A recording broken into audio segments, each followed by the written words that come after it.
आप सभी को मेरा प्यार भरा नमस्कार। पिछली सीरीज में हमने बात की थी राजा पुष्यमित्र शुंग की, जिसने मौर्य साम्राज्य के आखिरी राजा बृहदत्त को मारकर मगध पर शुंग वंश के शासन की स्थापना की थी।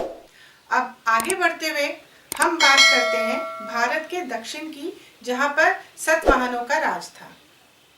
ये सतवाहन कौन थे?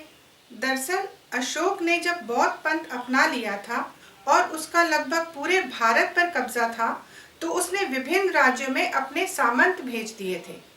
दक्षिण के भाग में सतवाहन अशोक के द्वारा भेजे गए सामंत थे और ये भी ब्राह्मण थे।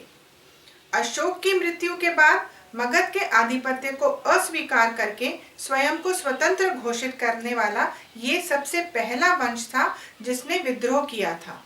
इस समय इनकी सीमाएं गोदावरी के किनारे आंध्र प्रदेश, तेलंगाना, महाराष्ट्र और कर्नाटक तक थीं, जो बाद में बढ़कर उत्तर प्रदेश और आगे चलकर मगध तक पहुंच गईं। सतवाहनों के काल में भी सनातन धर्म की वापसी हुई। चूंकि ये स्वयं ब्राह्मण थे, तो इन्होंने अश्वमेध यज्ञ और राजसूय यज्ञ जैसी वैदिक रीतियों को करके सनातन धर्म और ब्राह्मणों की समाज में पुनर्प्रतिष्ठा कराई। चूंकि ये मौर्यों के सामंत थे, तो इनका राज्य को चलाने का तरीका यानी एडमिनिस्ट्रेशन भी मौर्यों जैसा ही था।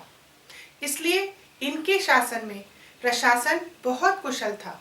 सिर्फ प्रजा ही सुखी नहीं थी, बल्कि व्यापार भी अपने चरम पर था। ये समुद्री मार्ग से विदेशों को वस्तुओं का निर्यात करते थे और लौटते समय वहां की वस्तुएं आयात भी करते थे। आपको जानकर आश्चर्य होगा कि सतवाहनों के काल में कई बंदरगाह थे और जिन जहाजों से व्यापार का सामान जाता था, सशस्त्र सेना भी सुरक्षा के लिए साथ जाती थी। इनकी समृद्धि का अंदाजा इसी बात से लगाया जा सकता है कि इनके काल में हमें चांदी के सिक्के मिले हैं। सतवाहनों का राज जो 200 बीसी में शुरू हुआ था, वो 300 एडी यानी 500 सालों तक चला।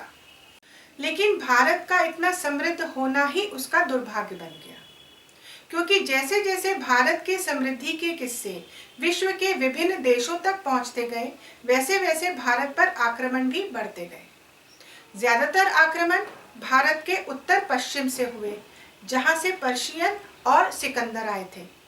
क्योंकि भारत के उत्तर पूर्व में हिमालय है और दक्षिण में समुद्र है, जो उसे प्राकृतिक रूप से सुरक्षा प्रदान करता है।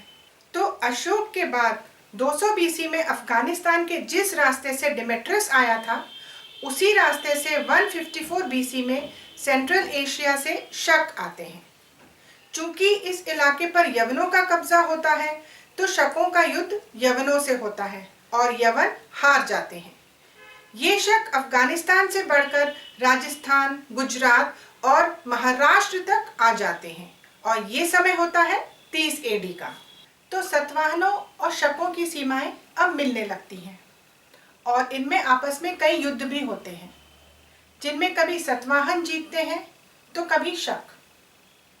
इधर ये दोनों एक दूसरे की सीमाओं में घुसने के लिए युद्ध कर रहे होते हैं, तो उधर अफगानिस्तान के रास्ते से भारत पर एक बार फिर से आक्रमण होता है। इस बार चीनी आक्रांता हमला करते हैं, जिन्हें कुषाण कहते हैं। ये समय है 41 एडी का। ये भारत में मगध तक आ जाते हैं और लगभग 200 सालों तक भारत में रहते हैं।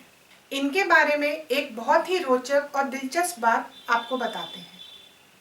ये भारत में आते तो लूट के इरादे से हैं, लेकिन भारत की संस्कृति इन्हें इतना आकर्षित करती है कि ये इसी में रच बस जाते हैं और उसे अपना लेते हैं।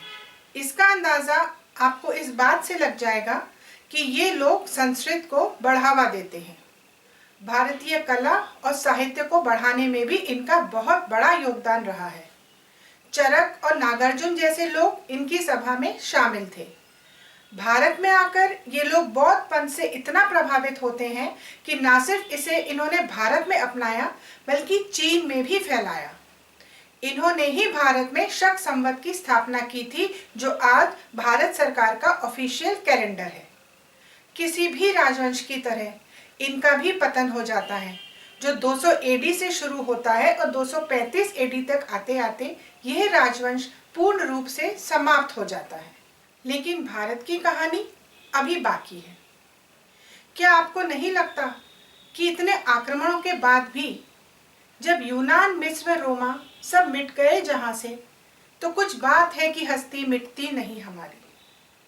तो मिलते हैं अगली सीरीज में भारत की ही कुछ और रोचक और दिलचस्प कहानियों के साथ। आपको अगर हमारी सीरीज अच्छी लग रही है तो हमारे वीडियो को लाइक कीजिए, शेयर कीजिए और हमारे चैनल को सब्सक्राइब कीजिए, क्योंकि इस प्रकार की सीरीज बनाने के लिए बहुत रिसर्च वर्क, टीम वर्क और मोटिवेशन की ज़रूरत होती है। आपका सपोर्ट हमारे लिए मोटिवेशन का काम करेगा। तब तक के लिए नमस्कार।